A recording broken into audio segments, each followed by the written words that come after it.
Ceci est un livre audio autogénéré par Google. Du même auteur.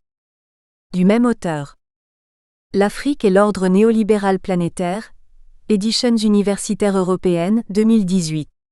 Coécrit avec Kamana. La République démocratique du Congo face au complot de balkanisation et d'implosion, Kinshasa, ICRED, 2013. Coécrit avec Kankwenda Mebaya et Mukoka Nsenda. Dédicace. À mon ami Philippe Spaet, professeur des sciences politiques aux facultés universitaires catholiques de Mons.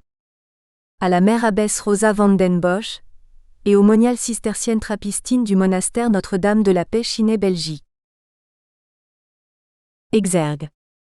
L'histoire des peuples ne se déroule pas en ligne droite, sur une surface plane. Un peuple s'affirme en surmontant les épreuves que lui réservent, ses échecs aussi bien que ses succès, il progresse de crise en crise. Raymond Aron. Préface. Les réflexions que vous allez lire posent un problème fondamental pour notre pays, la République démocratique du Congo, et pour son avenir. Le problème de la responsabilité des intellectuels dans la situation de ruine et de désespoir qui est la nôtre aujourd'hui. Paysage de ruine et de désespoir. Face à l'image désastreuse que nous donnons de nous-mêmes au monde d'aujourd'hui, il s'agit en fait de savoir si depuis nos indépendances, nous avons disposé d'une élite de l'intelligence capable de penser, d'éclairer, d'organiser et de conduire notre nation vers son épanouissement et son accomplissement comme nation moderne et prospère, ou si nous avons eu simplement une élite des médiocres qui nous a conduit à la catastrophe que nous vivons aujourd'hui. Plus précisément, la question est de savoir si notre mal est dans la pourriture, la décomposition et l'incompétence de nos élites dirigeantes formées par l'école moderne, ou si nous devons chercher ailleurs les raisons profondes de notre faillite. La réponse de l'auteur de ce livre est sans équivoque.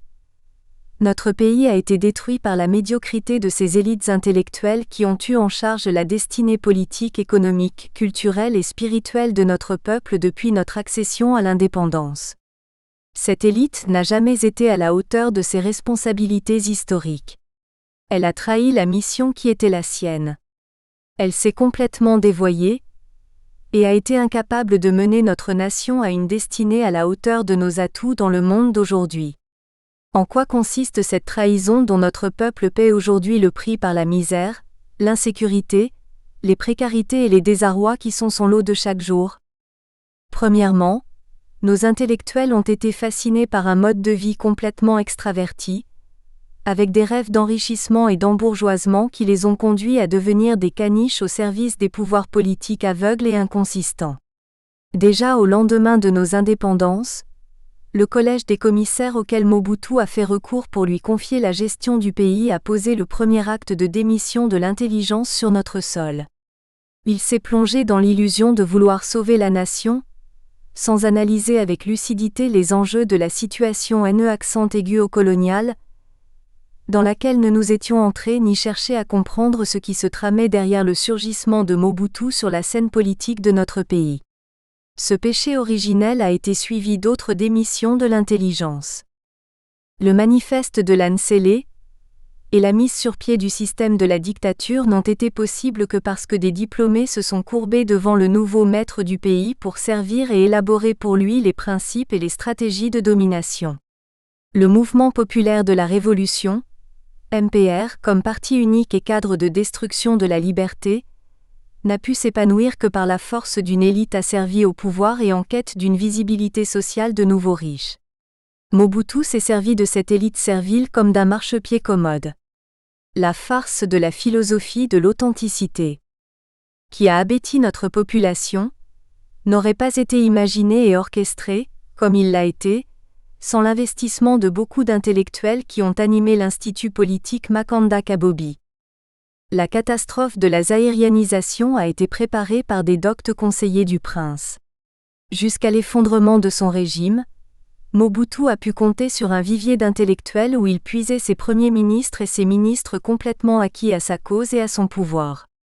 Ce vivier a prospéré dans la servitude, sans jamais remettre en question la politique et les pratiques de destruction du pays par le système du MPR. À l'instar de ce parti unique de Mobutu, L'Alliance des Forces démocratiques de libération, AFDL, de Laurent Désiré Kabila a débarqué à Kinshasa avec sa propre cohorte d'intellectuels qui ont inauguré une nouvelle période de la démission de l'intelligence. Du mobutisme, on est passé au kabylisme avec les mêmes principes, les mêmes comportements et les mêmes pratiques sociales des intellectuels au service du prince, sans aucune distance critique par rapport aux réalités ni aucune capacité d'éclairer le pouvoir sur les enjeux véritables de la situation du pays. Deuxièmement, notre classe intellectuelle a trahi la nation par son incapacité à assumer les valeurs éthiques et spirituelles qui auraient pu permettre à notre pays de prendre la voie de la promotion humaine en profondeur. Fascinés par des perspectives d'enrichissement faciles, pollués par une immoralité rampante dénuée de tout sens du respect de soi et du respect des autres, déshumanisés par sa soif de participer au cercle du pouvoir, cette classe n'a plus eu de scrupules ni de freins dans sa décomposition morale et son dévoiement spirituel. Vol, mensonges, jeux d'intérêts sordides, détournement de fonds, dépravation des mœurs, tout dans notre vie nationale a baigné dans ce système du négatif. Même les intellectuels qui n'étaient pas inféodés au système du pouvoir, ont adopté des modèles de vie ambiants et ont déterminé leur vie sur le socle des antivaleurs. Cette soumission aux antivaleurs nous a délestés de la capacité de résister aux dérives du pouvoir mobutiste et aux lubies despotiques du kabylisme. Constatant la rapidité et la facilité avec lesquelles les intellectuels pénétraient dans l'esprit de destruction et d'immoralisation du pays, Mobutu avait appris à mépriser les hommes du savoir et à les humilier. Il a ainsi anéanti toutes les structures du savoir et imposé à l'intelligence une existence de misère, afin de mieux la museler, sauf pour le petit cercle de ceux qui participaient au rouage du gouvernement et qui étaient devenus des zombies et des marionnettes. Les intellectuels du kabylisme furent logés à la même enseigne, une fois que le prince a su combien ils étaient légers, futiles et dépravés. Troisièmement, les élites congolaises ont trahi le pays par leur incapacité à s'organiser comme de vraies forces de résistance ou de nouvelles voies de résilience. Leur suivisme absurde face au pouvoir en place a fait d'eux non seulement une élite des médiocres, mais surtout une classe d'étourdis, des hommes et des femmes qui ont perdu ce qui était leur raison d'être, l'usage de l'intelligence, la promotion du savoir et la recherche de la vérité. Complètement fragilisés par leur situation dans un pays ruiné par des politiques dévoyées, beaucoup ont décidé de fuir et d'aller vers d'autres cieux pour avoir un peu de tranquillité. Au lieu de sombrer dans la folie ou de s'accommoder des comportements de crise, les meilleurs d'entre eux ont choisi pour la plupart l'exil comme solution. L'exil solitaire et impuissant essentiellement consacré à la recherche des moyens de survie ou à l'affirmation égoïste de soi. C'est là leur quatrième trahison, la rupture avec le pays et l'abandon de la lutte contre les pouvoirs destructeurs de la nation. Devons-nous mettre tous les intellectuels dans le même sac de l'étourderie, de l'immoralité et de l'aveuglement volontaire ou involontaire ? Non, bien sûr. Les traits que nous mettons en lumière à la lecture du livre de Freddy Mulumba Kabouayi ne sont que des points saillants pour dévoiler une vérité qui crève les yeux. L'élite congolaise du savoir, de l'intelligence et de la connaissance a détruit le Congo depuis les indépendances jusqu'à nos jours, à quelques exceptions près. Ce constat que fait l'auteur du présent livre n'a pas pour visée de décourager ou de démoraliser nos énergies comme peuple et comme nation. Il veut tout simplement nous faire prendre conscience de ce que nous sommes devenus afin de pouvoir mieux poser la question de ce que nous devons faire pour renverser la vapeur, changer de cap et dégager un nouvel horizon pour l'émergence de nouvelles forces de construction d'une nouvelle société congolaise. Ce livre de Freddy Mulumba Kabouayi est utile parce qu'il ouvre la voie à une réflexion de fond sur ces nouvelles perspectives de l'intelligence dans notre pays. 3 orientations essentielles. 3 orientations ouvertes ici me semblent essentielles et dignes d'attention. La première orientation, c'est la nécessité d'une prise de conscience réelle de notre faillite matérielle et humaine, nous les intellectuels de la République démocratique du Congo. Face à cette faillite, l'heure d'une nouvelle remise en question a sonné. Non pas la remise en question du système colonial et de ses conséquences sur les imaginaires congolais comme au temps de Mabika Kalanda, mais la remise en question de nous-mêmes, de notre système de pensée, de notre anthropologie vitale depuis les indépendances et de nos manières de vivre ici et maintenant. Sans cette nouvelle remise en question, Notre pays ne sortira jamais de la tragédie humaine qui a fait de nous la risée du monde entier, la risée de tous face à l'étrange peuple que nous sommes devenus. Un peuple que Dieu a placé dans un vrai paradis mais qui se comporte comme une nation sans cervelle ni capacité réelle de maîtriser son destin.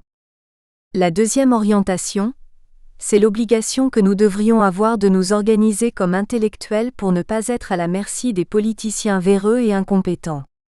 Au fond, pour ne pas trahir notre mission de chercheurs de la vérité, de créateurs des savoirs, d'éclaireurs de l'intelligence et d'inventeurs de nouvelles destinées, pour ne pas devenir nous-mêmes de piètres hommes politiques, des caniches au service d'un système sociopolitique irrationnel et insensé, pour ne pas dépérir dans l'inconsistance et dans l'insignifiance face à l'avenir, nous avons le devoir de mener notre nouvelle remise en question jusqu'à cette rive de la construction d'une nouvelle société. La troisième orientation, c'est la promotion de l'éthique et de la spiritualité pour une nouvelle manière d'être et de vivre, sans nous soumettre aux dérives actuelles des sectes et nouveaux mouvements religieux qui crétinisent notre nation et plongent notre peuple dans la charlatanisation de l'invisible et dans le despotisme de l'irrationnel. Notre nouvelle remise en question devra nous conduire jusqu'à l'éthique d'engagement social radical et à une spiritualité de l'espérance active, qui transforme de fond en comble notre société. Par ces trois orientations qu'elle offre à nos débats aujourd'hui, la réflexion de Freddy Mulumba Kabwayi est féconde et fructueuse. C'est une œuvre de responsabilité et de salubrité publique, en ces temps où la République démocratique du Congo a besoin de nouvelles lumières pour éclairer la route de l'avenir. Kamana, philosophe et théologien. Introduction. Sous la colonisation belge, bien que privés de liberté, nous mangions au moins. Depuis que nous sommes indépendants, nos frères congolais ont confisqué nos libertés tout en nous privant de quoi manger. C'est ce discours que l'on entend largement au Congo aujourd'hui. Certains de nos concitoyens qui ont vécu sous la colonisation regrettent les temps où les trains partaient à l'heure. D'autres préfèrent même le retour de Belges. En d'autres termes, ils veulent la recolonisation du pays. À leurs yeux, les élites congolaises, surtout intellectuelles, qui ont pris la place des colonies. Nous espérons que vous avez apprécié cet aperçu.